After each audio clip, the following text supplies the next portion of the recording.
Hey everyone, Jamison with Berkshire Hathaway.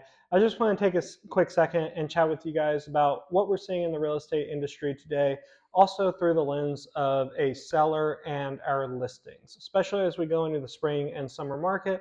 I know people have a lot of questions as they prepare their home for this time of the year. As we all know, this is one of the best times to get your home ready for sale. And so what does that mean for you guys as homeowners?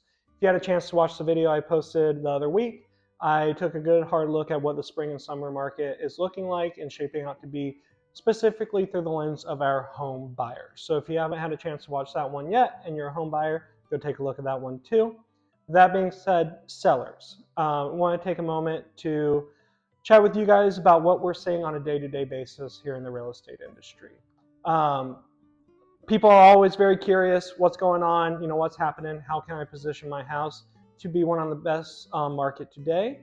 And so what I want to take a look at is what we're seeing here locally. So a lot of people, when they like to talk about the market, I don't think they're really looking at it through a focused lens. And what I mean is it's easy to look at the national stats. It's easy to get caught up with the noise of the news and be worried about what's going on across the whole entire country. But what that doesn't do is look at our local stats and what we're seeing here, boots on the ground on a day-to-day basis. And I think when you refer to the market, you're also bunching everything together rather than what we're seeing in practice is actually two very distinct real estate markets. What I mean by that is we have our homes that are maybe more of a 1 through 7 on the desirability scale, and they are sitting longer. They could be there anywhere from 6 months or longer, and they're dealing with multiple price reductions. They're dealing with extra negotiations when it comes to repairs and closing costs and all these different types of things. And maybe they're having a little bit of a rougher time. That being said, however, our homes that are 8, 9, or 10 on the desirability scale, they're doing great. They're selling quick, they're still receiving multiple offers, and they are really capturing buyer interest and a larger portion of the market share when it comes to showings and overall interest. I think what a lot of people start worrying about when they hear that 8, 9, or 10 is they're like, oh my gosh, do I have to go do a 10 or 15 or $50,000 remodel to make my house a 8, 9, or a 10? No. So it's not just the quality of the finishes and how new and fixed up a home is that makes it a 8, 9, or a 10 on that desirability scale. It's a multitude of different factors that we have to take a look at. So you have anything from your home lifestyle to the livability of it to the yes, upgrades. Those do play a factor, but it's also your location. Where are you located? Is this a desirable area?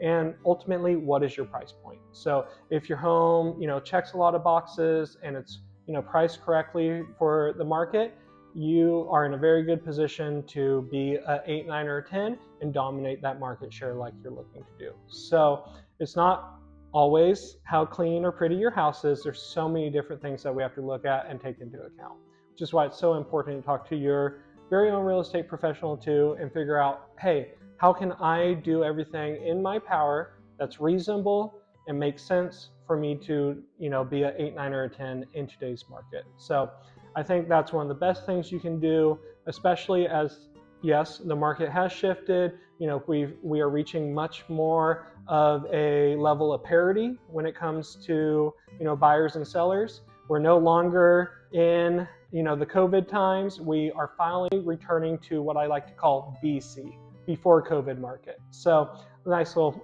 fun joke, but what that used to look like is if your home was on market for 2, 3, even 4 months, you still had a high likelihood of receiving a offer, at the asking price you were hoping for, maybe even still receiving multiple offers after a couple months on market.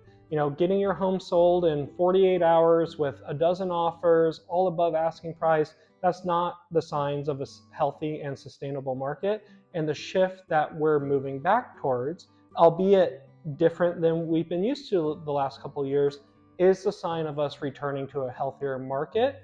And so that just means we have to be more strategic about how you can, attract and appeal to a larger buyer pool. So ultimately, what does this all mean for you guys as home sellers? It means that yes, markets are shifting, but that doesn't have to mean it's shifting to your detriment.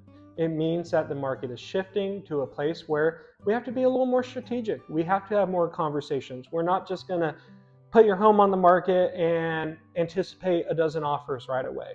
We're going to do the things that keep you guys, educated and in the know as things continue to change and progress, so that way you are always informed and positioned in a way where you're able to appeal to the largest buyer pool and really capture, the market that you're hoping to capture to ultimately get the highest and best offer for you and your family. So if that's something you're interested in doing, if you have any questions that I can help assist you with, I'm always here, even if it's just to be a resource. Even if you're not ready now or next year and you just have some questions about, hey, what does this look like?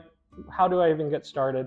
I always want to be that person that's there to help. So please feel free to reach out if there's anything I can be doing for you and your family. Hope you guys have a great day. Thanks for watching.